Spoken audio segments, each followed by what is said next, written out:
Hello and welcome to the first LinkedIn Live, kicking off the year where we're going to be focusing on personal branding at work. We are so very excited for this conversation. Please be sure to say hello in the comments. Also use the comments to post your questions, and we will be moderating the discussion. Today, our special guest is Cher Jones, who is the founder of Socially Active, a corporate training company that specializes in personal branding for the hybrid workplace. She teaches leaders, consultants, and experts how to develop a professional digital presence that makes people want to work with them, for them, and also champion them. Welcome to the stage, Cher. I can't believe I'm here because I've been counting down the sleeps. This is exciting, and thank you for having me. Oh, of course. When we did our pre-call, I took so many notes. And for the audience that's joining us today, I kept saying to Cher, I'm like, we should just go live right now. What you shared with me has actually changed a lot of the way that I look at personal branding. And that is my first question to you. What is a personal brand at work for work? And when it comes to building your brand, what are the key elements of it? Okay. I love this question because there's so much out there about what is a personal brand, what isn't a personal brand, and all that good stuff. But this is the definition that I have been creating and landed on. And I think it's going to land with everybody watching. So, your personal brand at work is the story people tell themselves about you based on that gut feeling they get when they encounter any aspect of you, whether it's in person, online, your work, a conversation, an email. And also, it's the expectations they set when they imagine what it's going to be like to work with you, whether it's the first time or the next time. So it's the story, the gut feeling, and the expectations. That is your personal brand. So it's not a logo, right? Those are things that is branding, but the brand is the feelings, the story, and the expectations. And the interesting thing about personal brands and why you've got to focus on this so much is that you can create meaningful opportunities to influence and motivate your colleagues, your leadership team, the vendors, the partners, and the prospects that you want to work with you, for you, refer you, champion you, and learn from you.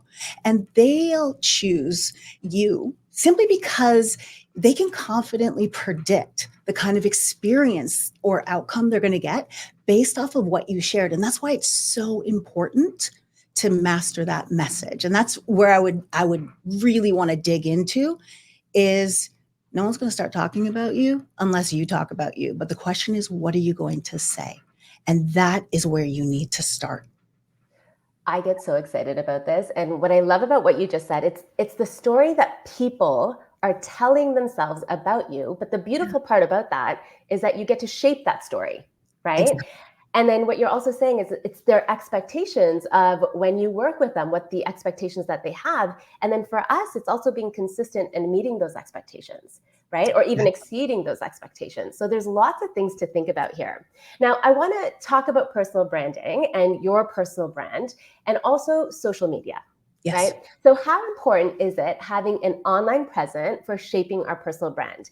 And then also platforms like LinkedIn, like X, which was formerly Twitter, or Instagram or TikTok. How do these platforms play a role in communicating and developing our brand and what we share with others? Okay. So they are incredibly important now because of the environment that we're in, especially within this hybrid world where we meet more people online first. That doesn't mean you've had an interaction with them, but you've met them online because you looked them up. You look them up before you go to the meeting, before you take their call, before you respond to that email, when you're referring them to somebody else. So you have to have a digital presence. Does that mean you have to be all over the internet, on every single site like X, like Instagram, like TikTok or Facebook or everything else? No. But you do need to have a professional digital presence. And this becomes a tool. This becomes a place where you can give people the language to talk about you when you're not in the room. And as we talked about before, you can help set their expectations because so many people have this concept of either branding is bragging, but if Mhm. you are positioning yourself in such a way that people understand what you do now, not what you did, but what you do now and how you can help, and more importantly, why they can trust you for that help. You are creating conversations. So when you think about where you should be online, you got to think about, am I of a professional organization where they offer me a profile? Am I an attendee at a conference where I'm going there to create conversations, to set expectations, to inform that gut feeling or that spidey sense, right? You've got to look at where you need to be digitally and be strategic about it, because there's so much power in you setting the stage, because they only know what they know. And if we don't inform what they know on those different platforms, then all of a sudden they got to go with whatever they know, which is nothing, or what they've heard, which we can't control that. You are the best source of you. And also on those platforms, not only are you introducing yourself, you can also provide the proof. And you this is the proof that you know what you said, that you do what you do, and letting people know what you can do. And so you don't have to be prolific on any of those platforms, but you do have to have a presence. Well, there's a couple things there. The first one, there's already a shift right now because it's not about creating content, No. it's creating conversations, Mm-hmm. right? Because a lot of time people are like, okay, we need to create content. We need to create content. What if we reframed that to let's create conversations? So I love that. Now, I also love that you said that we don't need to be on every platform, because personally, I only use LinkedIn. I Right. don't have a Facebook. I don't have an Instagram. I don't have these things. And that's just a personal choice. But because I only have LinkedIn, when it relates to personal brand, am I at a disadvantage? No. Okay. I mean, okay. So while I don't think you're at a disadvantage, I think, and then so this is kind of like a yes no answer, those that are out there are going to get more opportunities, because I have a philosophy that the branded wheel gets the grease. So the more you are intentional about your presence and how you want to use that presence, so really grounding it in your goals for your role right now, your career goals, how you show up as far as your impact, and as well how you represent the company that you work for as an advocate or ambassador. Those things matter, and they should be embedded into your why for using the different platforms, and your strategy for how you position yourself, and the proof that you're putting out there, as well as the relationships you hope to create and also develop when you're on those platforms. So yes, in the sense that if someone is actively putting themselves out there for a very specific goal, and again, the people that we see who are more active in our social media feeds, they have a different level within the volume dial as far as where they want to reach, how far they want to go, the platforms they want to be on. And when we see those examples, we assume that that's what we're supposed to do, when that's not necessary. Unless you are coming out with your book, you want to be on television, you want to be on all the podcasts, then that matters. But for the average professional, you can throttle that way down. So turn the volume down to match your capacity and your goals.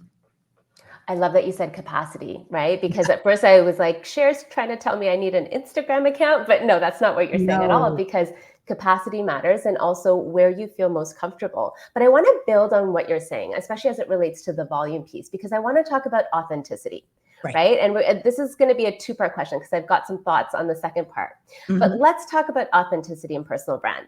So when it comes to being open and genuine, and is there a line with sharing too much when we are developing our personal brand at work for work, right? Where's that line where it might be too much? And does this depend on the platform as well? Okay, so I'm of the camp that disagrees with the people who say you bring your whole self to work. Yes, in body you bring your whole self to work, but I'm not a fan of just saying this is me and here you go, love me for who I am, which yes, that's part of it, but I believe you bring your best self, a curated version that makes sense, because quite frankly no one cares about all the different things that we want to put out there. And again, going back to and this is why I believe the definition I provided is so important, because it does influence the story we tell ourselves about you, right? So it does influence our gut feeling, our spidey sense, right? And then it also does set our expectations. So we have to curate what we're putting out there. And so I have a methodology that I work with when I'm working with teams or my individual clients around what I call personal branding Easter eggs. So this is where you can decide and cherry pick what you do put out there personally, because being personable, being approachable, being normal, being human matters, right? But we have to, again, thinking about our strategy, especially if you're using your brand strategically for work at work. You've got to think of points of interest, and this could be your passions, your hobbies, things that you are so excited about. You can share and embed hidden details right in plain sight. And these are the whole Easter egg concept. And for example, I have Easter eggs in the back of let me move out of the way. There's roller skates. And they're quads. They're not even inline skates. So, I come from a certain vintage because I have roller skates. They're little things. I embed my love for 90s hip hop into things that I create and put out there, so that people can, those that are into those sort of things, they lean in, they notice. But you can also share books that you're watching, movies, books that you're reading, movies you're watching, anything that gives this point of connection and humanizes your brand. So I think that you should be curating authentically what you want to share, but you don't need to put all your business in the streets. Okay, I love that. And what I'm also hearing you say is I need to change my clock that doesn't move from 11 a.m. That's right over there. And that is what I'm going to do next time. It is right 2 times a day. Exactly. I do want to follow up on that, because so that's wonderful. And we do get to decide. And I want to keep talking about this authenticity piece, because when we're talking about our personal brand, I want to hear your take on people who buy followers and buy likes and buy comments or whatever it is, because there's a lot of people that do. And we can talk about social media and trust and personal brand. Yes. What is your take on that? Okay, so never buy followers, no matter how tempting it is.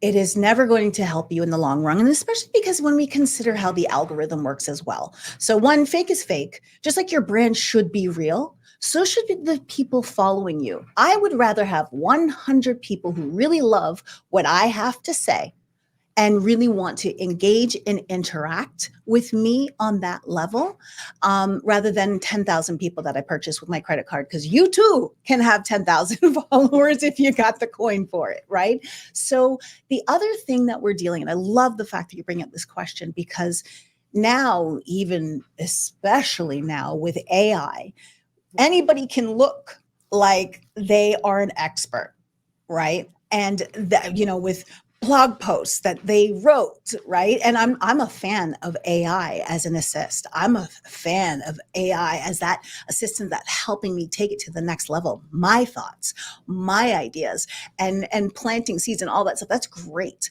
But what we have is a lot of imposters. I'm not talking about imposter syndrome. I'm talking the fake it till brand it till you make it kind of thing, where it's all sizzle, no steak.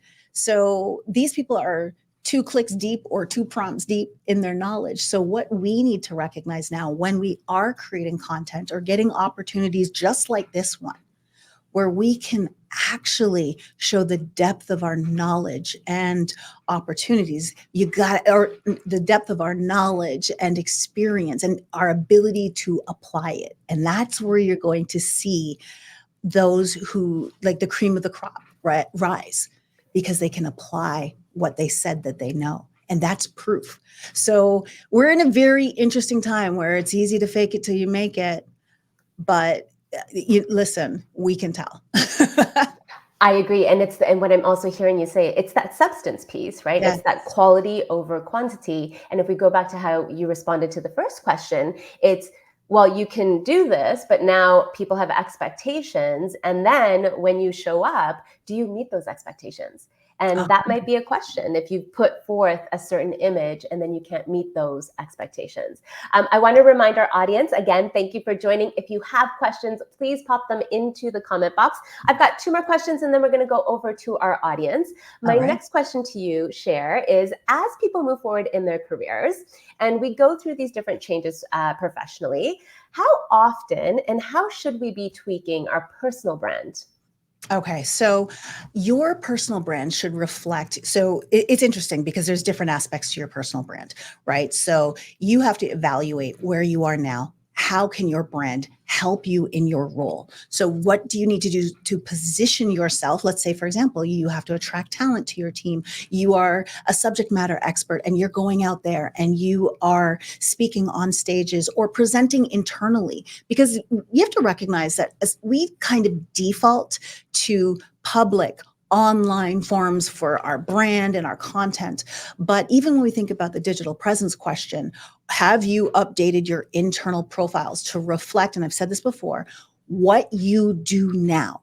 So people have a clear understanding of what you do and how you serve, and also what the reason why they can trust you. So that's your experience, right? So we have to constantly be updating that language.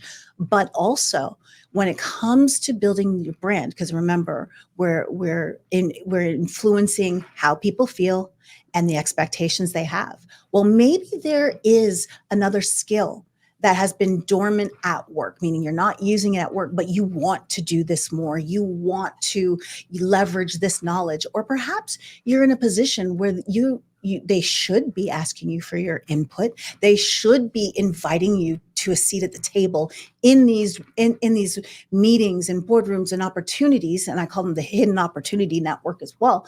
But you're not getting them. So that means there's a disconnect. So you've got to look at where can I showcase my knowledge and expertise? Where can I create visibility at work? And so I want to anchor this question in the fact that not all content is for the internet. There are opportunities for you to create content, and that could be demoing a product you're developing, right? And let's say, for example, you weren't invited to that meeting to demo it. You could include it in a report and create a video of you demoing that product. That never goes online, but it's internal. Or perhaps you have some thought leadership around a methodology that you've been developing and it works. You can create internal lunch and learns. That, my friends, is content. So what you have to think when it says, how often do you have to update your brand? You have to make sure that it's clearly communicating what you do now in an accessible way. So if you look at your brand right now and it's leaning into resume speak, that's not accessible language because we don't speak like that. If it's too formal, we don't speak like that either. I don't get it. I've got to read what you do on any presence you have and be like, oh, I get it. I know what you do, because then I can tell somebody else. I have so much to say. I was going to say my mom still doesn't know what I do. I might not still know what I do, but what I'm hearing you say is that we have to do an audit of our social media. Make sure it's up to date with what we are doing right now. And specifically as it relates to LinkedIn, I think we're talking professionally. I think that's a big thing because there's so many different sections and we may have volunteered somewhere. So doing that audit and updating it is important. I love that you talk about, and I'm taking notes here, hidden opportunities. And in our conversation, it's the Easter eggs, it's the hidden opportunities, it's these things that we don't think about, but our personal brand is absolutely working them. Now, I've got one last question before we go over to the audience. How can someone measure the success of their personal brand? And is there a way to measure success? Yes, there is.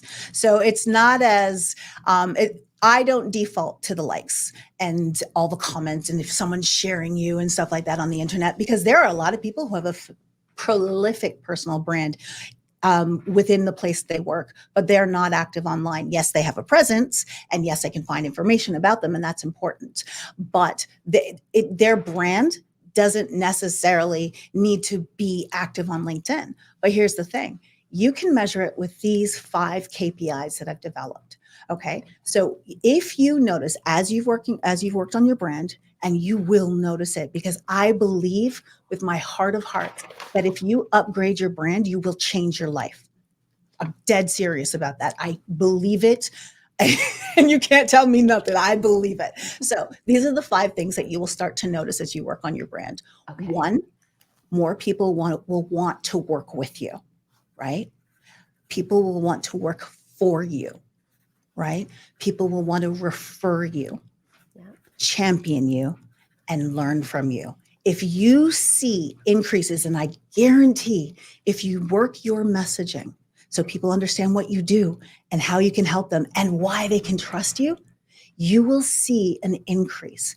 And then when you start to also create the assets and AKA content that proves that you know what you say, you know what you say, you know, do what you say you do, and have the skills for them to imagine you doing what they want you to do, and you're in alignment with that, you will see an increase again in people wanting to work with you, for you, refer you, champion you, and learn from you.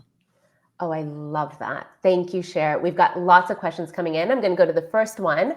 How do you decide what you should hone in on when developing your personal brand? So as an example, I might just use one platform or one aspect of my life. Like, how do you decide what to hone in on? Okay, so the biggest thing that you need to do is actually work that backwards.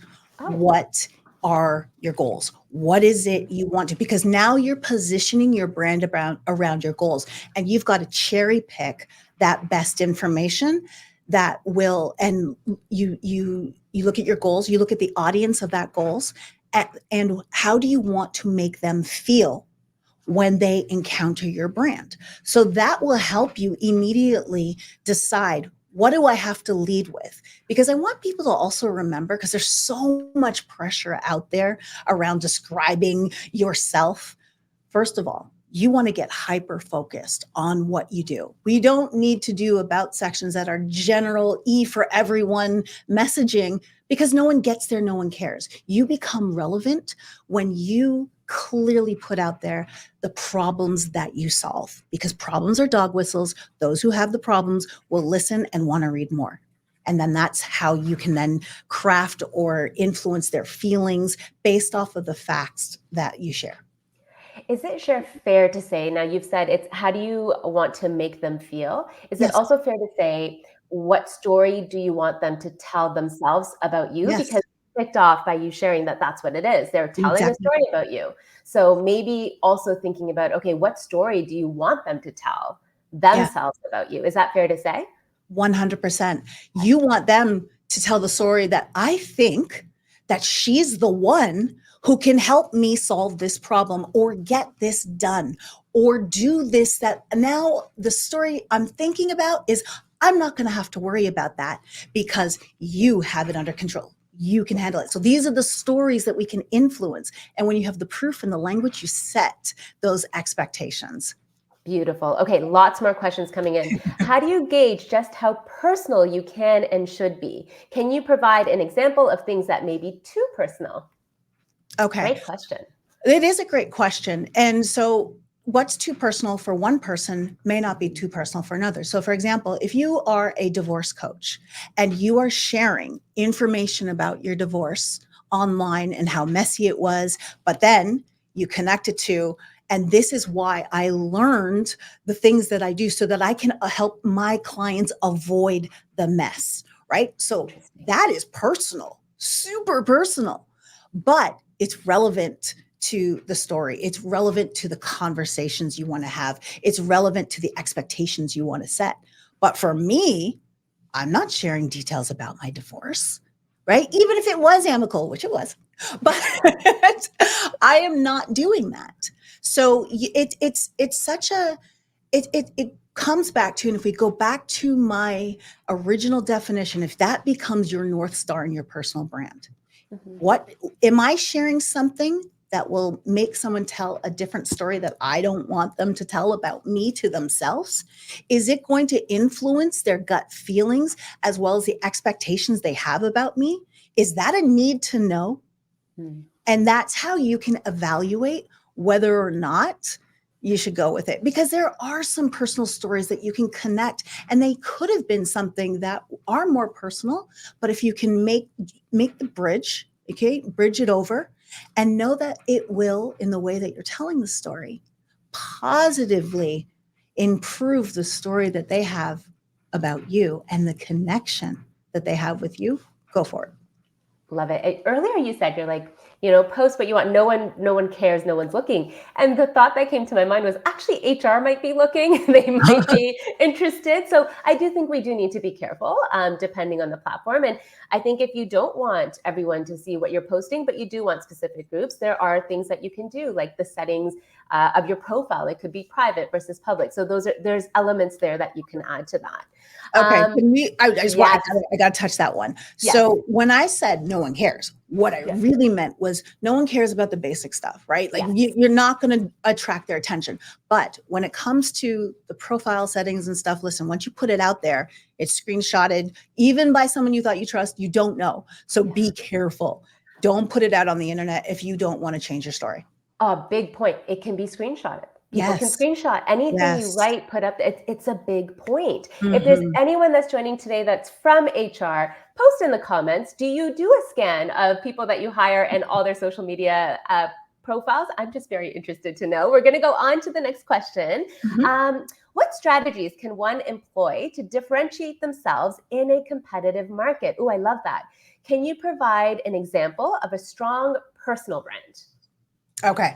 So, interesting right now. So this is a person that I'm following her brand. It's not in alignment in the style that I would use, because I don't think it lends well to the story I want people to tell themselves, but I think she has a phenomenal brand. Her name is Cody Sanchez, and she talks about money, and she's very out there. And I have a big, strong personality too. So I'm looking at what she does. There's certain things that I would throttle and whatnot, but I think that she has an incredible personal brand in a sea of competition, of telling people how to build their businesses and grow their wealth and their finances and stuff like that. So she's consistent.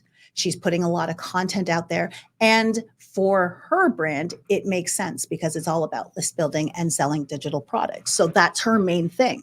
But what we can take from that is you do see her personality, which lends well to the story and the relationship that she wants to have with her audience. So coming back to you, the person who asked that question, you want to think about, I feel that Easter eggs are incredible, right? These little planted Easter eggs. For example, during the anniversary of hip hop, I took I made a document that I posted on LinkedIn, so you can go look at my profile and find it. And basically what it was classic hip hop lyrics that can teach us about personal branding. So I meshed my two worlds together. So looking for those opportunities, and that immediately makes me stand out. And it was enough of a mainstream kind of topic that it still it's not necessarily a catch-all, but it makes me memorable. So you've got to look for those opportunities to stand out or showcase your knowledge, and then connect it to who you are personally. Love that. And I actually follow Cody Sanchez on LinkedIn as well. I love her material, and it gets Yeah. me to think. It really does get me to think. So thank you for that. What has shifted? This will be our last question. What has shifted over the last couple of years in the realm of personal branding and messaging? Okay. So I would say we've seen a big shift when it comes to how we articulate what it is and how we do, or what it is we do and how we help. Because in the past, we were just dumping a cover letter, for example, in our about section, and kind of it all sounds like a resume. It all sounds the same way. Or we were also talking about what we do in the sense of that we're looking for a job, right?